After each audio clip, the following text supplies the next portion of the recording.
no sé qué pasa, pues, ore por eso. Volvamos ahora sí a los que nos ocupa aquí. Por cierto, no vi a Carelis, está ahorita aquí, acabo de bajar. Bueno, mi hermano Daniel,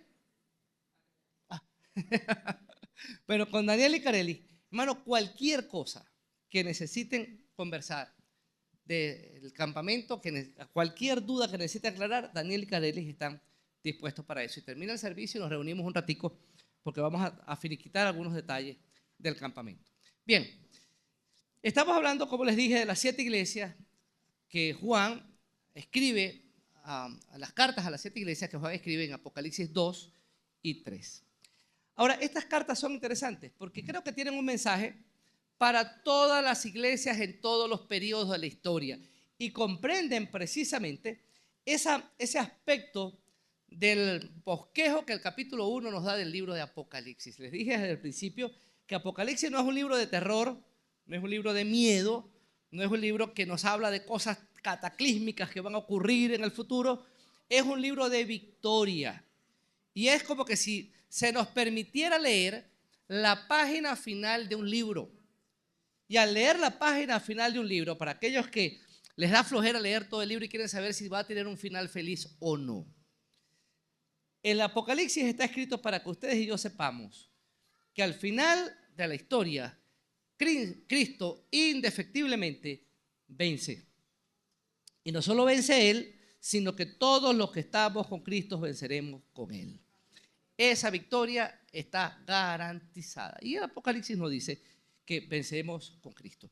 Muy bien, pero en el bosquejo habla de las cosas que son, es el presente que nos ocupa a nosotros. Y estas 7 iglesias dan un mensaje de advertencia para todos los cristianos en todos los periodos de la historia. Y nos incluye a nosotros.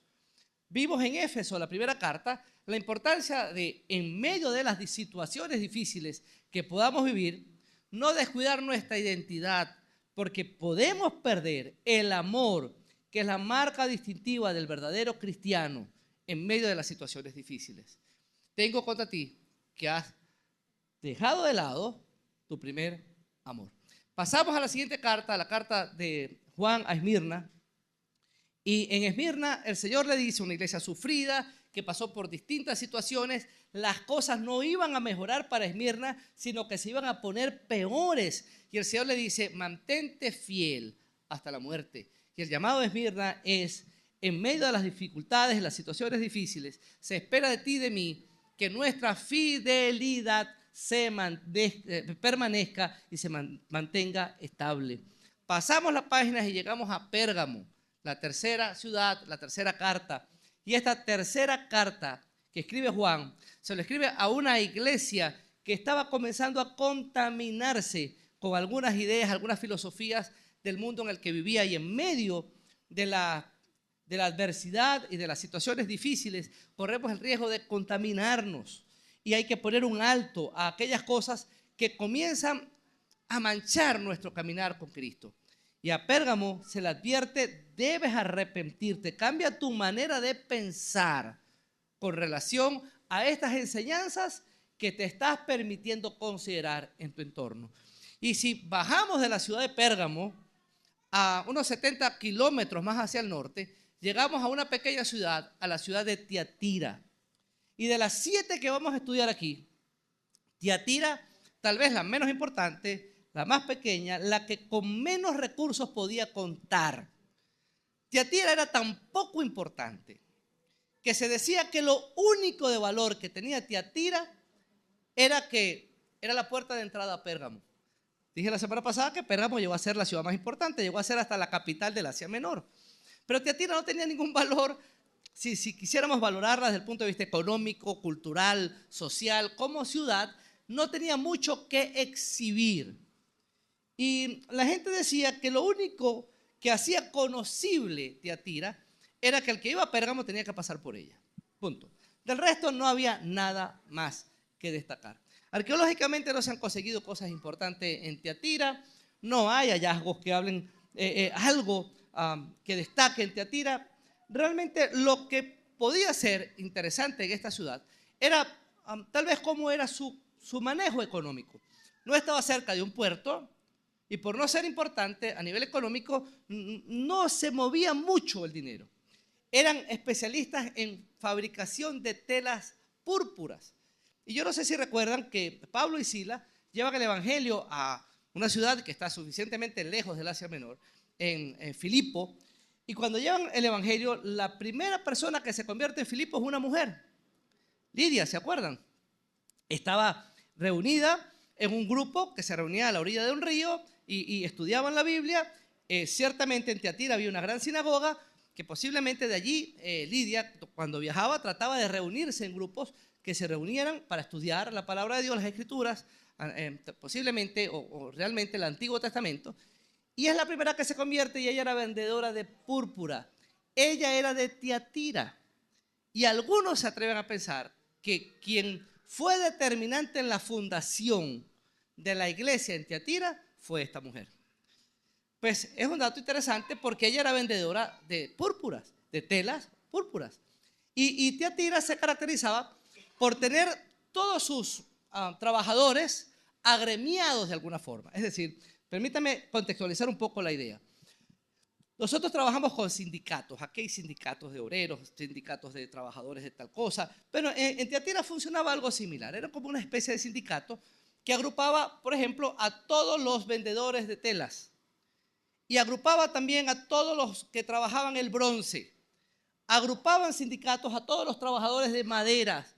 Y de alguna manera, todo trabajador en Tiatira, toda persona que quería insertarse en la vida económica de la ciudad, tenía que ser parte de un sindicato para poder tener funcionalidad.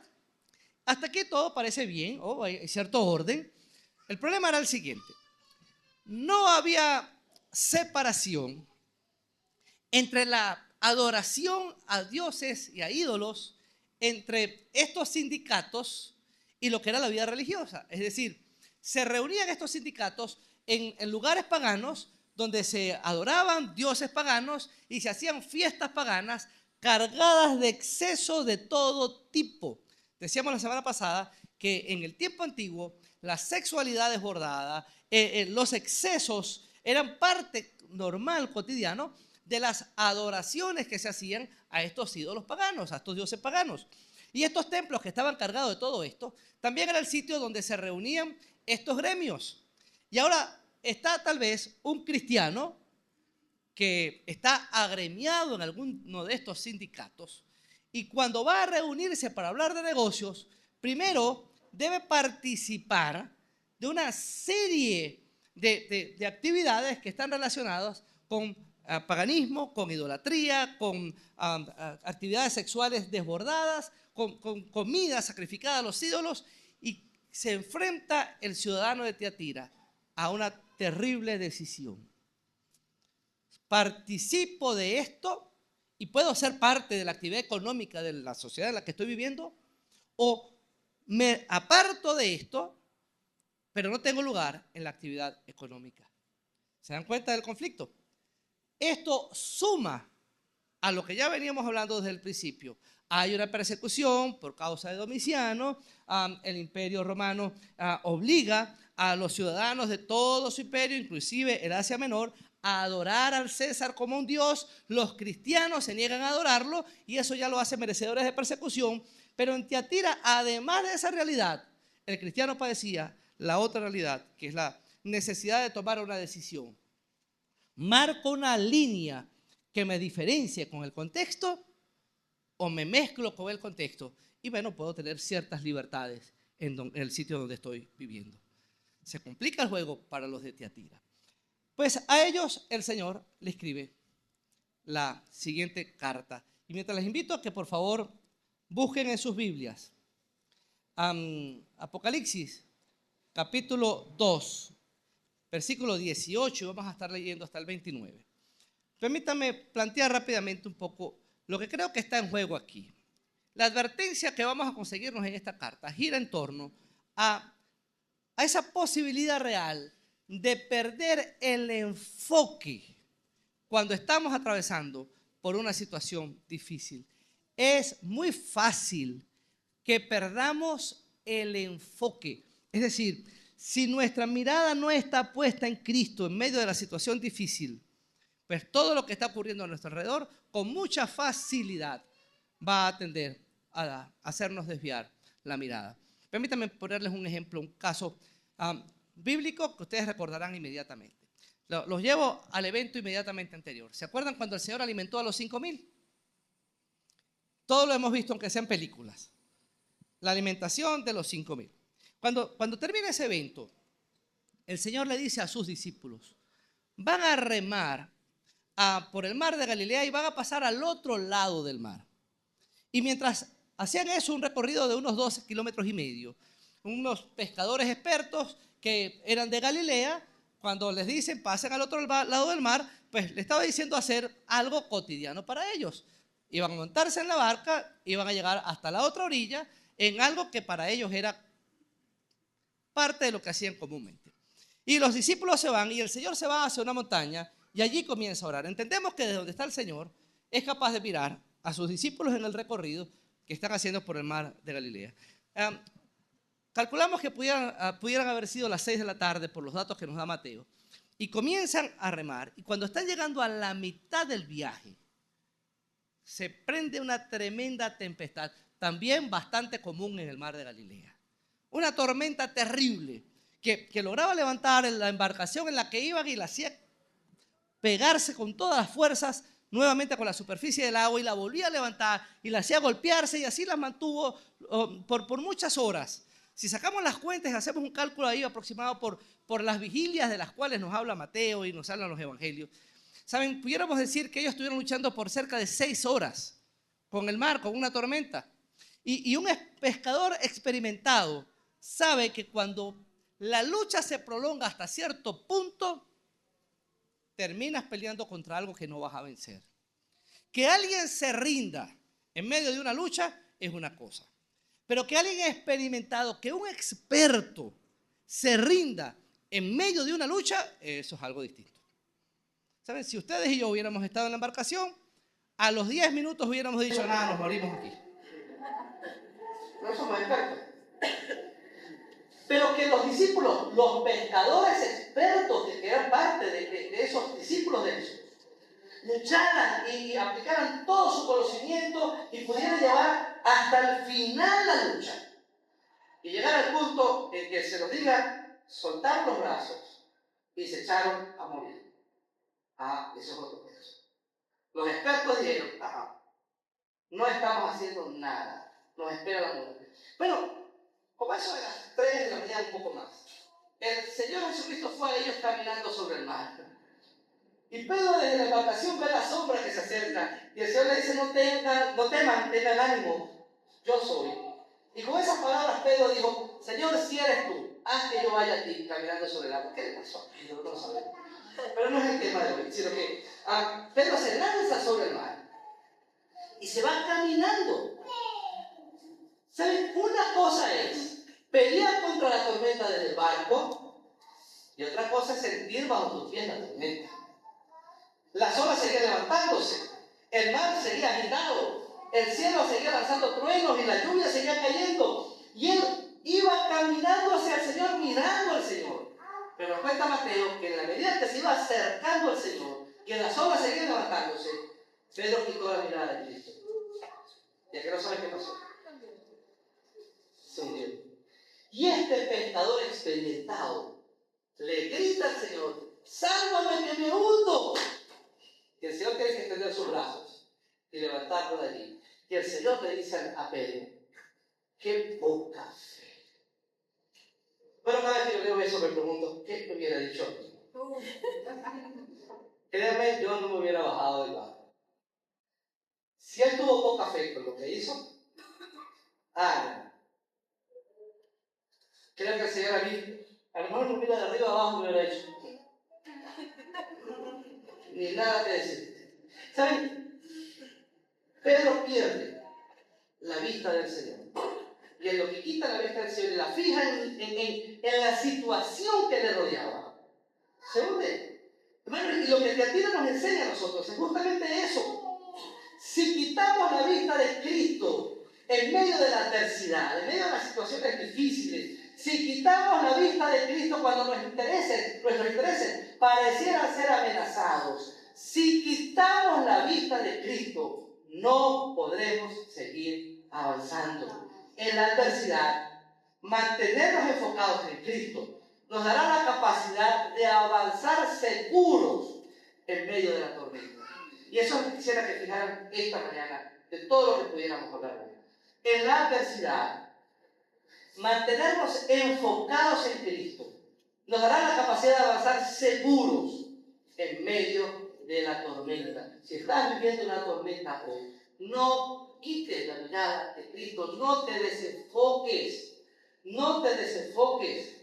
Y ciertamente, vuelvo a repetirles, una cosa es vivir la tormenta y luchar contra ella desde la barca. Y otra cosa es luchar contra la tormenta allí en el campo de batalla. Cuando las olas están muy cerca y cuando sientes bajo tus pies que el camino se está moviendo, son dos cosas distintas. Pero ¿sabes cuál fue? La posición en la que estás hoy en medio de tu lucha, nunca quites tu mirada de Cristo. Apocalipsis 2:18. Escriba el ángel de la iglesia de Tiatira. Esto dice el Hijo de Dios, el que tiene ojos que resplandecen como llama de fuego y pies que parecen bronce al rojo vivo. Conozco tus obras, tu amor, tu fe, tu servicio y perseverancia, y además sé que tus últimas obras son más abundantes que las primeras. Sin embargo, tengo en tu contra que toleras a Jezabel, esa mujer que dice ser profetisa. Con su enseñanza engaña a mis siervos, pues los induce a cometer inmoralidades sexuales y a comer alimentos sacrificados a los ídolos. Le he dado tiempo para que se arrepienta de su inmoralidad, pero no quiere hacerlo. Por eso la voy a postrar en un lecho de dolor, y a los que cometen adulterio con ella, los haré sufrir terriblemente, a menos que se arrepientan de lo que aprendieron de ella. A los hijos de esa mujer los heriré de muerte. Así sabrán todas las iglesias que yo soy el que escudriña la mente y el corazón, y a cada uno de ustedes los trataré de acuerdo con sus obras. Ahora, al resto de los que están en Tiatira, es decir, a ustedes que no siguen esa enseñanza ni han aprendido lo que ellos llaman profundos secretos de Satanás, les digo que ya no impondré ninguna otra carga. Eso sí, retengan con firmeza lo que ya tienen hasta que yo venga. Al que salga vencedor y cumpla mi voluntad hasta el fin, le daré autoridad sobre las naciones, así como yo la he recibido de mi Padre, y Él las gobernará con cetro de hierro y las hará pedazos como vasija de barro. También le daré la estrella de la mañana. El que tenga oído, que oiga lo que el Espíritu dice a las iglesias. Permítanme comenzar por el final. Y el que tenga oídos, oiga lo que el Espíritu dice a las iglesias. Siempre termina así el Señor cada una de estas cartas, y la referencia que hemos manejado hasta ahora es la siguiente. Hay una advertencia a la iglesia, pero la acción rectificadora es personal. Hay un llamado general de una situación que se está mirando en el seno de la iglesia, pero cada uno de los que conformamos la iglesia tenemos una respuesta que dar ante el Señor. Así que si estás viviendo una situación capaz de hacerte desviar tu mirada de Cristo, quiero que veas la advertencia que el Señor le hace a la iglesia en Tiatira, en medio de sus conflictos, que son serios, tan reales y tan ciertos como los tuyos y los míos. Vamos a ver ahí dos puntos. Son puntos claves que nos van a ayudar a mantener nuestro enfoque en medio de la tempestad. Mantengamos allí nuestro enfoque centrado en Cristo. Dos elementos que tenemos que mantenernos revisando cuando estamos caminando en medio de la tempestad. El primero, en la adversidad nuestro enfoque en Cristo va a depender de la sinceridad con la que le servimos y seguimos. ¿Qué debemos revisar? La sinceridad con la que servimos y seguimos al Señor. Pregunta simple. Estás aquí, sigues a Cristo, te llamas cristiano y realmente eres sincero en tu seguir a Cristo y en tu servir a Cristo. Le dice el Señor a Tiatira, versículo 18, 9. Escribe al ángel de la iglesia de Tiatira. Esto dice el Hijo de Dios, el que tiene ojos que resplandecen como llamas de fuego y pies que parecen bronce al rojo vivo. Dijimos que cada descripción que Cristo hace de sí mismo, para cada una de estas iglesias, que todas son distintas, cuando se describe a sí mismo está resaltando aspectos de sí, que son determinantes para la advertencia que viene. Y miren cómo se presenta aquí. La cosa ya aumentó de tono. Primero se presenta como hijo de Dios.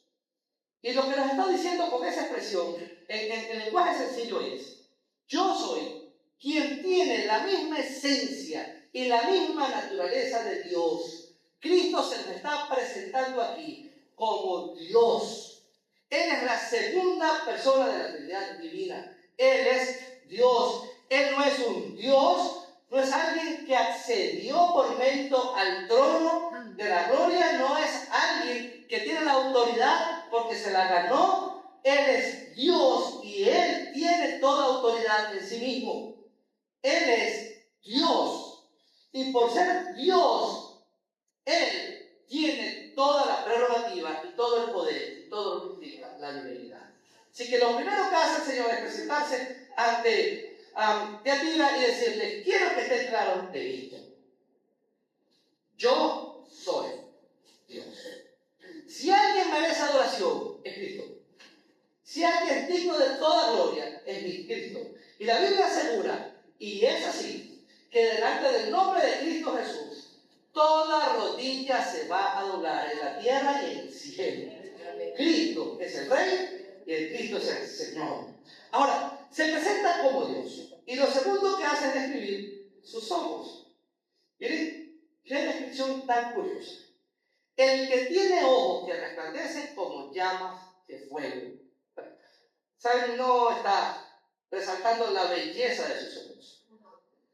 La idea de tener ojos que resplandecen como llamas de fuego habla de una mirada absolutamente penetrante. Es decir, Cristo está diciendo aquí: yo soy el que puede mirar todo lo que hay en tu vida, lo visible, lo tangible y lo invisible e intangible.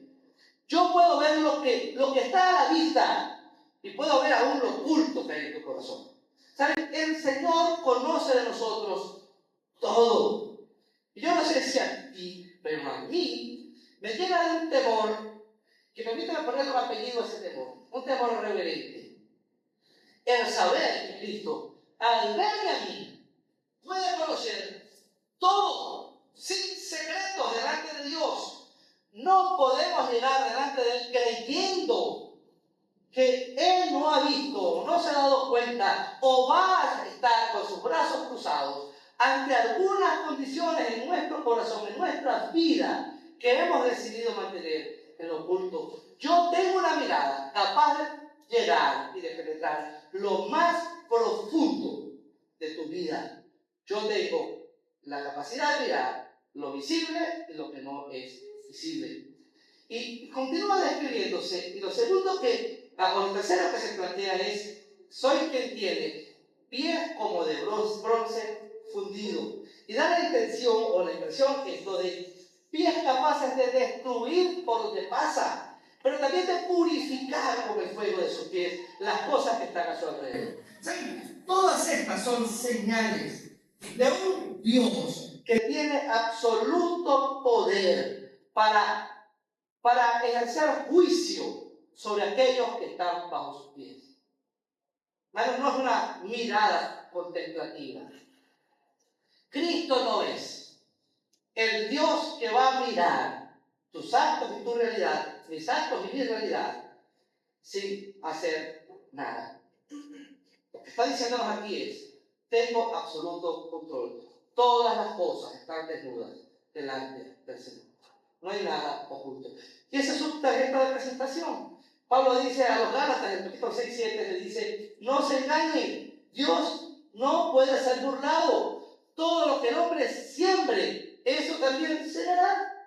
Y el Señor se presenta con una potencia aquí tremenda. Y allí en Apocalipsis 2:23, un poco más abajo, permítanme adelantarme a este pasaje, simplemente para decirles cuál es la intención de describirse de esta manera. En el versículo 23 dice así: yo soy el que escudriña la mente y el corazón, y a cada uno de ustedes los trataré de acuerdo a sus obras.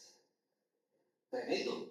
¿Por qué se presenta el Señor con esos ojos? ¿Y por qué se presenta con esos pies? ¿Y por qué abre la puerta y dice, yo soy Dios? Está dejando claro lo siguiente. Todas las iglesias de todos los periodos de los tiempos, incluida la Iglesia Bíblica Nueva Jerusalén en Caracas a partir de 2025, debemos saber que Él es el que escudriña la mente y el corazón y que dará a cada uno de nosotros conforme a sus obras. Hermano, nadie puede escaparse de esta misión. ¿Ven lo serio de esto? Comienza la carta de esa manera. ¿Saben? Acostumbramos a comenzar nuestras cartas así. Querido fulano de tal, apreciado amigo. ¿Saben? El Señor no comenzó así. Y con esta iglesia, el inicio fue, quiero que estés claro de quién te está escribiendo. De manera que si algo tiene que quedar claro de esta manera aquí, lo sé. Todos debemos salir por esas puertas claras de quién es el que está hablando. ¿Saben? Cuando estudiamos acerca de la inspiración bíblica, entendemos que Dios inspiró a todos aquellos que escribieron la palabra del Señor y lo inspiró de diversas formas. Pero yo veo en estas cartas algo que es muy particular. En la inspiración del Señor a Juan, la idea fue esta: escribe lo siguiente. ¿Saben? No es el Señor dirigió para que él investigara y escribiera, como en otros casos hubo. Aquí el tema fue: escribe lo siguiente. Los que tenemos hijos pequeños y que hemos tenido que enseñarles a tomar dictado en algún momento, tuvimos que hacer algo similar a esto. A ver, copia allí. Y comienzas, la primera vez que tomó un dictado tu hijo fue algo así como: la casa es roja, coma. Bueno es vivir, bueno con B de burro, vivir en una casa así y con tilde, así. Y todo lo que no le dices, él te va a decir, pero tú no me dijiste, pues era eso. Y al final del día, cuando te vienes el dictado, la culpa es tuya. Los errores son tuyos. Porque tenías que decir que burro era un peate y baja con B baja. ¿Saben? Parece que el Señor le está diciendo a Juan: escribe. Esto dice el Hijo de Dios, el que tiene ojos como llamas de fuego y el que tiene pie como grandes bloques de bronce hundidos. Escríbelo. Bueno, y Juan simplemente se dedica a escribir, porque es importante que nosotros entendamos que quien está hablando aquí no es otro más que el Rey de Reyes y el Señor de Señores, que nos dice: conozco tus obras. Ahora, continúa el Señor, y hablando de la sinceridad, este que mira todo va a empezar a describir el asunto. El versículo 19 dice: conozco tus obras. ¿Y cómo las conoce? Tiene ojos como de fuego. De todo. No está mirando resultados. No está mirando los objetivos alcanzados en el mes. Él está mirando profundamente en la vida de cada uno de los que conforman la iglesia en Tiatira. Y con ese conocimiento profundo le dice: conozco tus obras. Pero aquí no pueden respirar. Miren lo que dice: tu amor y tu fe, tu servicio y tu perseverancia. Y sé que tus últimas obras son más abundantes que las primeras. Imagino que la gente en Tiatira dice: qué bueno que el Señor sabe lo bueno que somos. ¿Saben, hermano? Lo que está descrito aquí son cualidades que solamente pueden lograrse si el Espíritu Santo obra en el seno de la iglesia. Me gusta cómo está concluido en el idioma original, porque da una idea un poco distinta. Nosotros no hablamos así, pero permítame leerlo más o menos cómo sonaría. Lo que escribió literalmente Juan fue algo parecido a esto: yo conozco tus obras, pero tu amor y tu fe y tu servicio y tu perseverancia, y sé que tus obras últimas son más abundantes que las primeras. Ese exceso de "y" es allí. No se usa en el castellano, pero en el idioma original se utiliza para enfatizar cada una de estas habilidades. Si el Señor, o le hubiéramos preguntado al Señor, pero vamos a ser sinceros, ¿qué es mayor en Tiatira? ¿El amor o la fe? Y el Señor hubiera dicho: no, tienen el amor que tienen que tener, y tienen la fe que tienen que tener, y tienen el don de servicio que deben tener y tienen la perseverancia que deben tener. Ese exceso de IES allí da la idea de que cada uno de estos valores está donde debían estar. Y si los analizamos con cuidado, nos damos cuenta que todos son parte del fruto del Espíritu. Es decir, el Espíritu Santo está obrando en el seno de la iglesia de Tiatira. Por lo tanto, no con fuerzas propias, ellos, por la acción del Espíritu Santo, actúan con amor, que es el vínculo perfecto, que es la marca distintiva de la iglesia de Cristo, que es aquello que le reclamó haber perdido a Éfeso. Actúa con fe, y en este caso, por ser práctica, implica fidelidad, que es aquello que le exigió Esmirna: sean fieles hasta la muerte. Y sigue avanzando y dice: y conozco tu servicio, es decir, sé lo que eres capaz de hacer en función a otros. Y la iglesia que no tiene servicio, no actúa en función de los demás, hermano, no está cumpliendo su función. Dice un dicho por ahí popular, algo así como: el que no vive para servir, no sirve para vivir. Y tiene razón. O sea, que estamos puestos aquí para servir y amar al prójimo. Esta iglesia lo estaba haciendo, y lo estaba haciendo impulsado por el Espíritu Santo. Pero hay algo más. Conozco tu perseverancia, otro fruto del Espíritu, que es la capacidad de mantenerse firme aún en medio de la adversidad. Y termina diciendo: y sé que tus obras postreras son más grandes que las primeras. Estás avanzando. ¿Saben? Todo cristiano debe revisar si está avanzando o no. Y volviendo al fundamento que sostiene nuestro enfoque en los momentos difíciles, tenemos aquí la sinceridad. Hermano, quiero preguntarte lo siguiente: si el Señor hiciera una revisión profunda de tu vida, ¿cómo estarías con respecto a estos valores que se resaltan aquí? ¿Cómo estás tú con relación al amor, que es el sello distintivo del cristiano? El Señor resumió la ley en el amor bajo estos términos: amarás a Dios sobre todas las cosas y a tu prójimo como a ti mismo. ¿Saben? El amor es determinante. ¿Cómo estás tú en términos de amor? ¿Amas a Dios por sobre todas las cosas y a tu prójimo como a ti mismo? Si el Señor afinara su óptica hacia nosotros con esos ojos de fuego y nos revisara en términos de fidelidad, eres fiel. ¿Saben? Fiel es alguien en quien Dios puede confiar. ¿Puede el Señor confiar en ti? Cantamos: Señor, eres fiel y tu misericordia es eterna. Le estamos diciendo: Señor, yo puedo confiar en ti siempre. Y eso es verdad. Pero la pregunta técnica para Tiatira y para nosotros es: ¿Dios puede confiar en ti? ¿Eres tú confiable delante del Señor? A Esmirna le dijo: sé fiel hasta la muerte. Si el Señor afina su óptica con sus ojos de fuego y te mira en términos de servicio, ¿cómo estás viviendo la vida cristiana en términos de servicio? ¿Cómo está tu perseverancia en medio de las dificultades? ¿Estás perseverando? ¿No estás perseverando? ¿Qué está pasando con tu vida? Y esto me parece a mí más determinante. Si el Señor afinara su óptica y te preguntara: ¿estás avanzando o estás estancado? Tus obras postreras son más grandes que las primeras. Eso quiere decir, lo que hoy estás viviendo como hijo de Dios es mayor a lo que viviste hace un mes. Desde el punto de vista de tu lucha contra el pecado, estás hoy en una posición mejor que el mes pasado. Aquellas cosas que tiene rato el Señor diciéndote: tienes que corregir, tienes que corregir, tienes que corregir.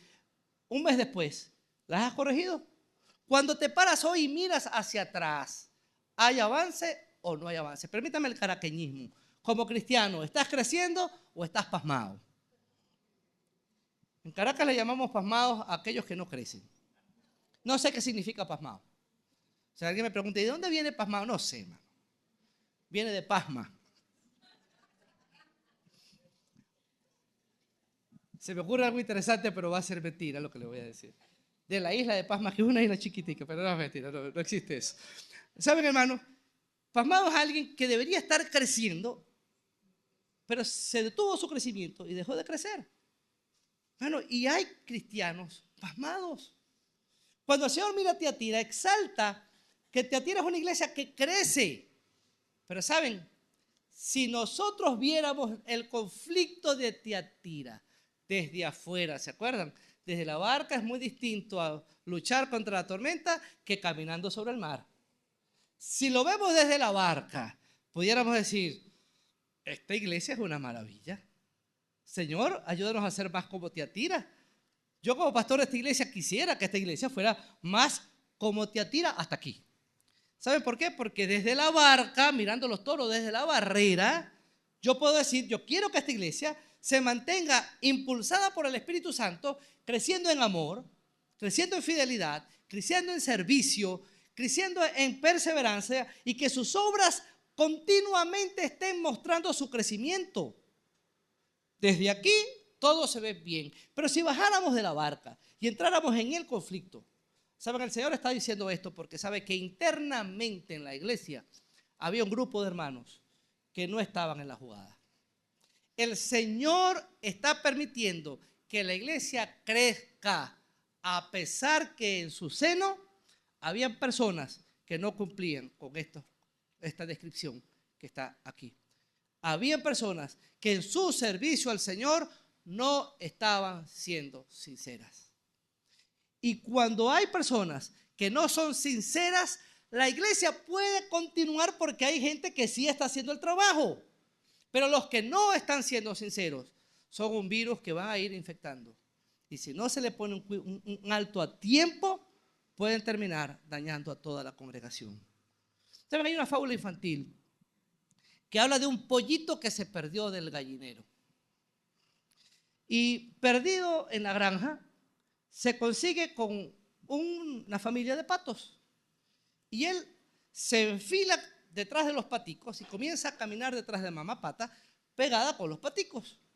Y por donde la mamá caminaba con sus paticos, el pollito iba ahí pegado. Caminaba con ellos, caminaba un poco diferente, pero caminaba con ellos. Cuando ellos se agrupaban, se agrupaba con ellos. Cuando ellos comían, comía con ellos. Y este pollito logró disimularse entre los patos, hasta que a la mamá pata se le ocurrió llevar a sus hijos hasta un estanque. Cuando la mamá pata entra al estanque y comienza a nadar, cada uno de sus paticos entró y comenzó a nadar. Y es que no saben, el pollito cuando se paró en la orillita dijo, esto como de nadar y ser patico no es lo mío. Fábula dice que se devolvió a su gallinero, a donde siempre perteneció. ¿Saben? Cuando no somos sinceros siguiendo a Cristo, usted puede alabar al Señor como cristiano, puede cantar al Señor como cristiano, usted puede hablar como cristiano, usted puede memorizar versículos como cristiano, puede ponerse una franela que dice yo soy cristiano. Hermano, usted puede vivir su vida como cristiano, pero cuando la adversidad golpee su vida y cuando tengas que pararte frente a las olas y ahí sí manifestar realmente tu fe en Cristo, cuando tu naturaleza sea realmente golpeada por las circunstancias, en ese momento tendrás que detenerte. Y lo que está diciéndole el Señor a Tiatira es, revisa tu sinceridad. Porque la iglesia está avanzando. Pero si alguien no es sincero internamente, ya vamos a ver de quién está hablando, pero si alguien no es sincero en su interior, cuando la adversidad golpee tu vida, vas a perder rápidamente el enfoque, porque estás en el lugar donde no tienes que estar. Hermano, esto es un llamado a que aquellos que no tienen a Cristo puedan tener un encuentro personal con Él. Pero también es un llamado para aquellos que teniendo a Cristo han decidido vivir una doble vida. El que tiene ojos como de fuego, que ve lo íntimo de tu corazón, te está diciendo, este es el momento de tomar correctivos. Pasamos a lo segundo. Lo primero tiene que ver entonces con la sinceridad en tu servicio y tu seguimiento a Cristo. Pero en la adversidad nuestro enfoque en Cristo va a depender también de la santidad con que le servimos y le seguimos. La sinceridad y la santidad. Versículo 20. Sin embargo, tengo en tu contra que toleras a Jezabel, esa mujer que dice ser profetisa. Con su enseñanza engaña a mis siervos, pues los induce a cometer inmoralidades sexuales y a comer alimentos sacrificados a los ídolos. Miren el problema aquí. Porque alguien pudiera decir, ya va, ¿y por qué el Señor no escribe la carta a los que están mal y deja a los demás tranquilitos? Porque a diferencia de Pérgamo, Pérgamo estaba aceptando enseñanzas de afuera. Pero en Tiatira la enseñanza estaba adentro. Tengo contra ti, la iglesia, contra ti que el Espíritu Santo te está moviendo en amor, contra ti que está fortaleciendo tu fidelidad, contra ti que ya hemos dicho que tus obras postreras son más grandes que las primeras. Tengo contra ti que toleras. ¿Saben? La palabra tolerancia aquí es más amplia que la palabra tolerancia nuestra. Parece más bien al concepto de la neotolerancia que hoy se está planteando. ¿Saben? Tolerar siempre es bueno. La tolerancia me lleva a respetar a los demás aunque sean distintos. No tendremos problemas con eso. El problema con la nueva tolerancia es que me está exigiendo no solo a respetar, sino a aceptar, a financiar e inclusive a comportarme como los que son distintos. Pensemos un poco en este tema de la igualdad de género, que está tan alborotado ahorita. Y bueno, a quien piensa distinto les consideran intolerante. Y creo que como hijos del Señor, nosotros debemos respetar a todos sin importar cómo hayan decidido vivir. A todos les presentamos el Evangelio y todos pues tenemos respeto por todos. Ahora, ¿cuándo se convierte esto en un problema? Cuando me dices que por no financiar su estilo de vida, tú eres intolerante. Ah, cálmate. Cuando me dices, si tú quieres aceptarme, tú tienes que abrazarme y creer que la forma como estoy viviendo es la correcta. Ahí tenemos un problema. Tú tienes que abrirme la puerta de tu casa y permitirme adoctrinar a los que están dentro. Cuando pensamos en el nuevo concepto de tolerancia, pensamos un poco en la idea de lo que quiso transmitir el Señor aquí a través de esta carta. Dice a Tiatira, tengo en tu contra que toleras. ¿Saben cuál era el problema? Que ellos le habían abierto la puerta a esta enseñanza. Pasa y enséñanos. Y aún aquellos que pudieran decir, no, yo no estoy muy de acuerdo con eso, pues no estaban haciendo nada para evitarlo. Y el Señor les dice, tengo en tu contra que toleras a Jezabel, esa mujer que dice ser profetisa. ¿Saben? Creo que Jezabel aquí es un nombre simbólico. Es alguien que estaba enseñando en el contexto de la iglesia y que su manera de conducirse lleva al Señor a compararla con la Jezabel del tiempo de los reyes. La esposa del rey Acab, rey de Israel. Esta mujer llevó a Acab, rey de Israel, a prostituirse adorando a dioses paganos. Ella introdujo la adoración de los dioses asirios dentro de la cultura israelita. Y Acab se dejó envolver por ella. Y ella introdujo a Israel a cometer pecados morales terribles. Y es probable que la enseñanza que haya detrás de esta mujer, que se describe aquí, es alguien que en el seno de la iglesia y en el contexto de Tiatira estaba enseñando lo siguiente: no pasa nada. Que vas a ir a un grupo de sindicatos de los que trabajan con telas y ellos antes de hablar de negocios se van a un culto donde adoran a sus dioses y rinden cultos a sus dioses y ofrecen en sacrificio la comida que se van a comer a sus dioses y después toman decisiones de negocios. Ve con ellos, no pasa nada. Ve con ellos, no pasa nada. Y si te dicen, participa con nosotros, si no, no eres parte de este grupo, participa con ellos. No pasa nada. Eso es la enseñanza que aquella Jezabel, por donde llevó al pueblo de Israel. Y saben, detrás de Jezabel se levantaron 400 profetas de Baal, 450 profetas de Acera, dioses paganos, a quienes tuvo que enfrentar Elías en el Monte Carmelo. Y el Señor condenó aquella situación haciendo caer fuego del cielo.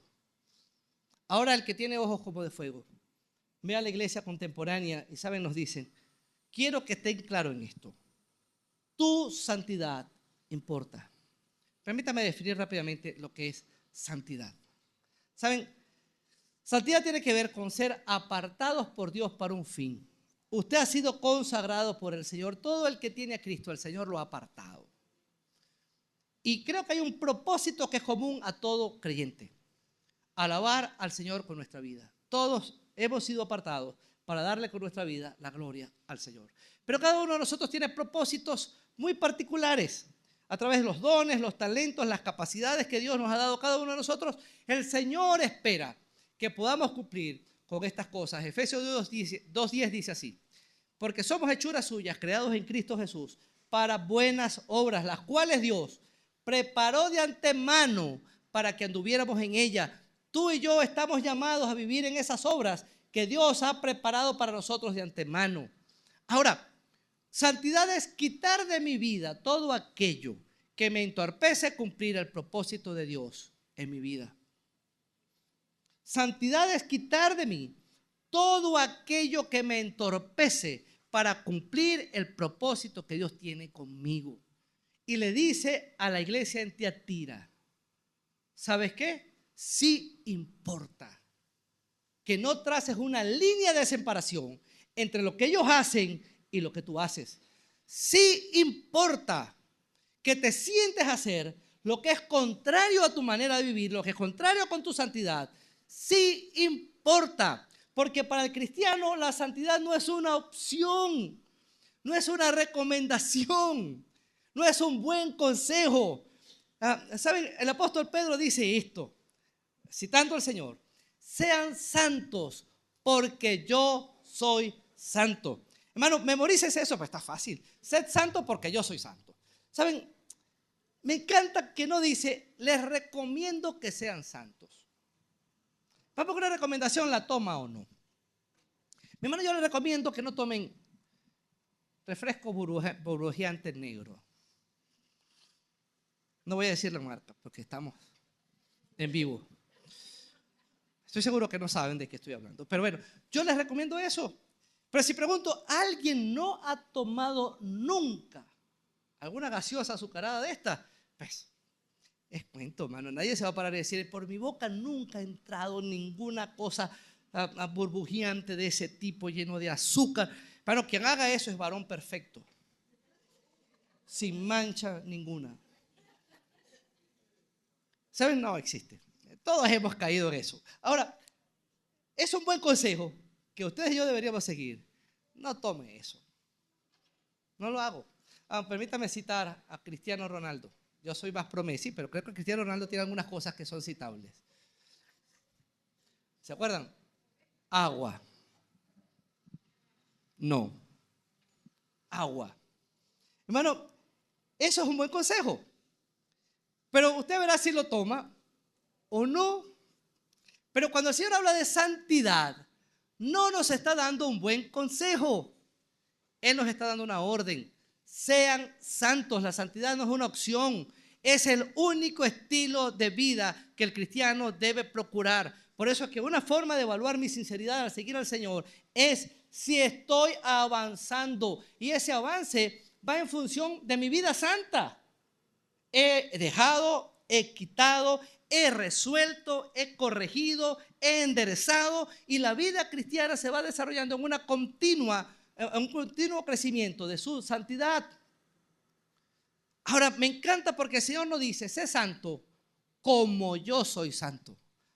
Porque nos hubiera puesto la vara muy alta. Dios es absolutamente santo. Y ustedes y yo nunca seremos absolutamente santos como Dios lo es. ¿Saben qué dice el Señor? Sé santo porque. ¿Cuál es la razón de tu santidad y de la mía? Que Él es santo.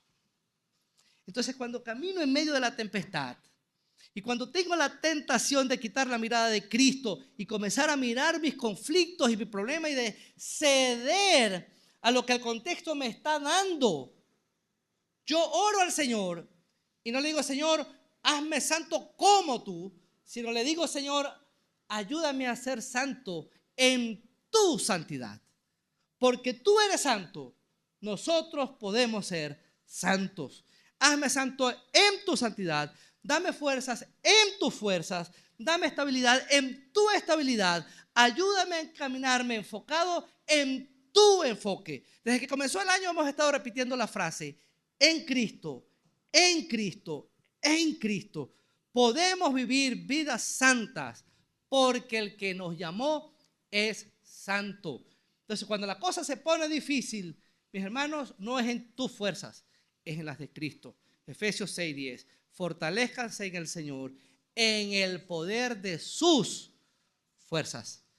Somos santos en Él, somos fuertes en Él y permanecemos firmes en Él. No se quite de allí nunca. Entonces, hermanos, la santidad es un elemento determinante. Esta mujer había bajado las líneas de la santidad espiritual. ¿Saben? Hoy las líneas de la santidad en la iglesia se han bajado. No podemos negar eso. Hoy es difícil pararse y hablar. Hermano, si estás viviendo una vida de pecado, necesitas corregirla ahora. Es ya. Es ya. El Señor te dice a ti, como me dice a mí, y como le dijo a Tiatira a la iglesia allá, de forma individual, nos dice, tengo contra ti. Señor, pero yo soy un cristiano ferviente y tengo talentos y los pongo en la iglesia y mírame que yo destaco. Y el Señor dice, qué bien, pero tengo contra ti. Y cada uno de nosotros puede completar la frase. Porque cuando el Señor nos habla, tú y yo entendemos qué nos está diciendo. Haríamos muy mal, discúlpeme otra vez el caraqueñismo, en hacernos los tontos, los locos, ¿no? No te hagas el loco. ¿Saben? El Señor te está hablando y te dice, tengo contra ti. Y si quisiéramos tapar lo que Él tiene contra nosotros, justificar lo que Él tiene contra nosotros, debemos recordar que quien nos habla es el que tiene ojos como de fuego. No lo hagas, hermano. No lo hagas.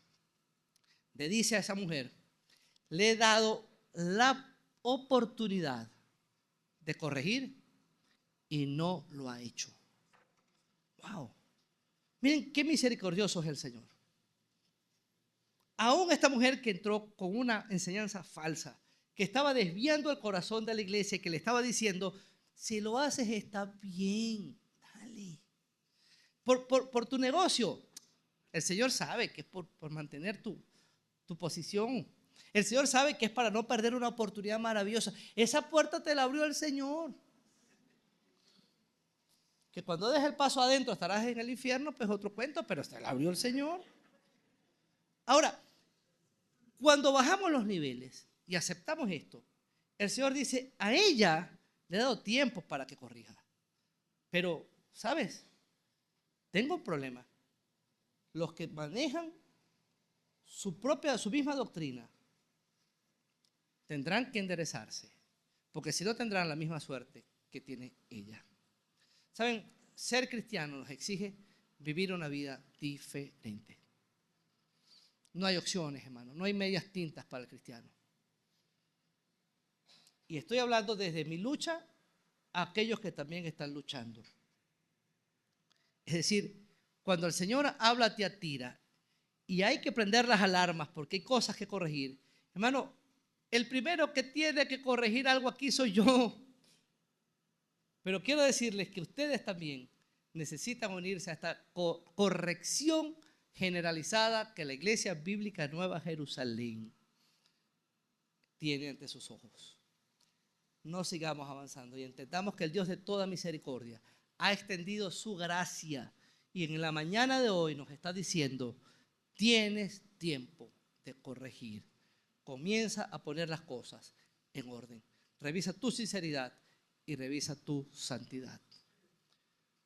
Un doble llamado para nosotros hoy. Versículo 21. Les he dado tiempo para que se arrepienta de su inmoralidad a esta mujer, pero no quiere hacerlo. Por eso la voy a postrar en un lecho de dolor y a los que cometan adulterio con ella los haré sufrir terriblemente, a menos que se arrepientan de lo que aprendieron de ella. A los hijos de esa mujer los heriré de muerte y así sabrán todas las iglesias que yo soy el que escudriña la mente y el corazón, y a cada uno de ustedes los trataré de acuerdo con sus obras. El Señor nos está dando tiempo para que nos arrepintamos. A esta mujer se lo dio, a los que seguían sus enseñanzas se los dio, a los que describen aquí como sus hijos se lo dio, y hoy a nosotros nos está dando una oportunidad y nos está diciendo, corrige. La palabra arrepentimiento es cambia tu manera de pensar. Él nos está dando tiempo de arrepentirnos. Es ahora. Antes que el reloj marque el final del tiempo. A Jezabel, a esta mujer aquí, el Señor dijo, para ella el tiempo se terminó. Punto. Va a morir indefectiblemente. Hermanos, ¿saben? Dios está más interesado en nuestra santidad que en nuestra salud. Y por eso el Señor, a quien ama, corrige. ¿Saben? Pudiera yo aquí preguntarles, ¿puede el cristiano pecar? Hermano, tristemente la respuesta es sí. Triste, hermano. Caemos, hermano, y nos equivocamos y pecamos. Pero permítame completar la pregunta, porque así pudiera estar incompleta. ¿Puede el cristiano pecar y no ser disciplinado? La respuesta es no, porque Dios a quien ama, disciplina. Y si te ama, Él va a restaurar su relación contigo. Mi hermano, y la palabra disciplina que usa el autor de Hebreos, a los hebreos, no es el pao de los padres modernos. Porque es muy fácil hablar de, te voy a dar, o sea, te voy a dar papao. Papás, eso no funciona. Ahora, hermano, la palabra disciplina allí es una, discúlpenme los que están con la idea de la nueva disciplina, pero la Biblia dice allí que el Señor a quien ama le da una soberana paliza. Y a veces hay hijos, hermanos, que necesitan ser duramente disciplinados. Él va a restaurar tu relación con Él. Cristo está llamándonos a cambiar nuestra manera de pensar. Arrepiéntete. No puedes seguir considerando la vida cristiana como una vida ligera. No puedes. Tiatira tenía tanto que destacar, pero estas pocas cosas hay contra ella. Han permitido que su santidad se comience a contaminar. ¿Saben? Queda esto como un recordatorio para todos nosotros. Me impacta tanto el versículo 23. A los hijos de esta mujer los heriré de muerte, y así sabrán todas las iglesias que yo soy el que escudriña la mente y el corazón de cada uno, y trataré con cada uno de ustedes de acuerdo a sus obras. Todas las iglesias sabrán. ¿Las iglesias del Asia Menor? Sí. ¿Las iglesias en todos los tiempos de la historia? Sí. La iglesia bíblica Nueva Jerusalén de San Martín, año 2025, también. Es importante que esta iglesia sepa que el Señor es quien escudriña los corazones. Él conoce tu vida.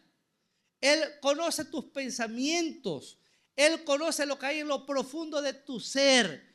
Y el que conoce tu vida va a darte o va a responderte de acuerdo a tus obras.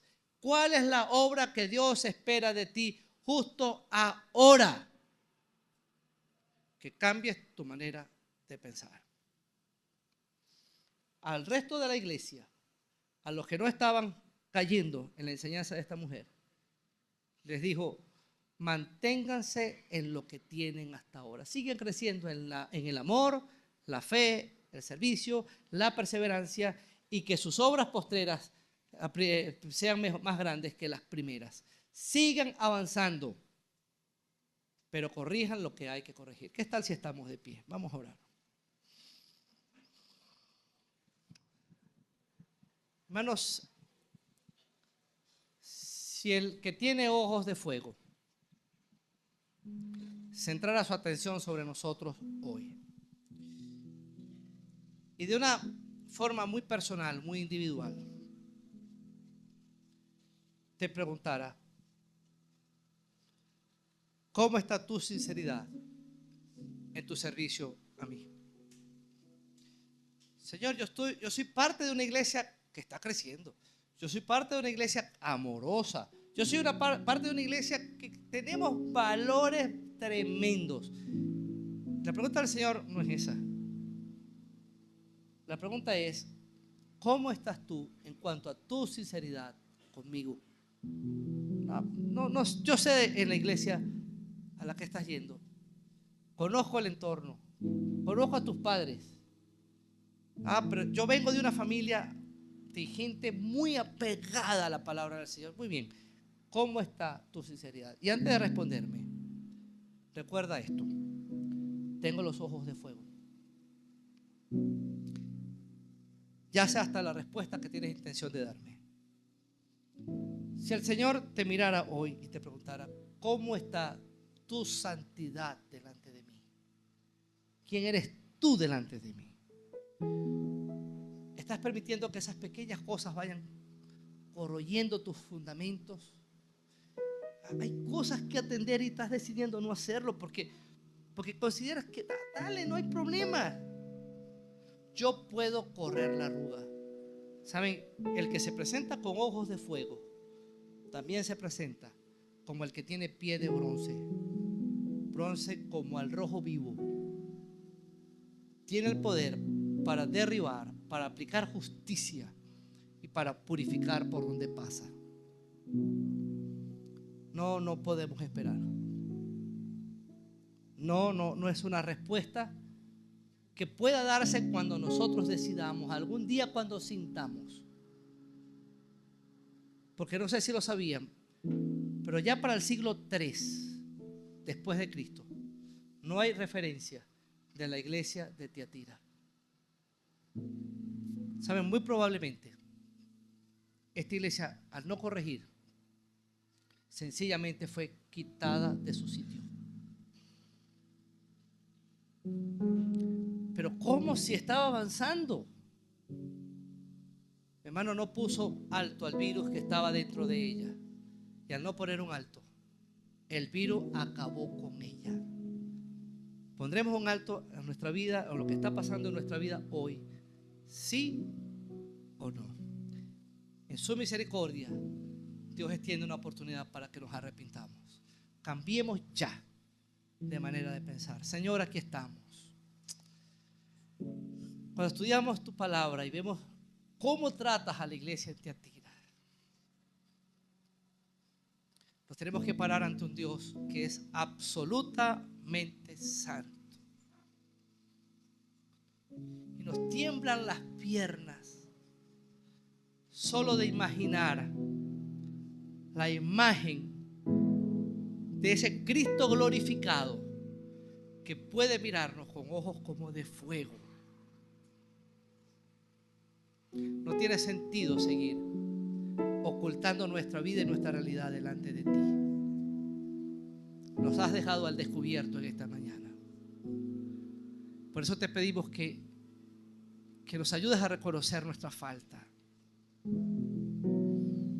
Ayúdanos, Señor, de forma particular aquí, a sacar a esa Jezabel de nuestra vida. Ayúdanos a sacar de nosotros aquello que nos ha estado hundiendo en el pecado. Ayúdanos a sacar de nuestra vida ese virus que nos ha llevado a descuidar nuestra sinceridad y nuestra santidad delante de ti. Sácalo en el nombre de Cristo Jesús. Y haz de todos y cada uno de los que estamos aquí hijos santos y sinceros que te sirvan en el poder del Espíritu Santo, para que esta iglesia sea una iglesia que en todo y en todos te glorifique a ti, para la honra y la gloria de nuestro Señor y Salvador Jesucristo. Amén. Que el Señor les bendiga.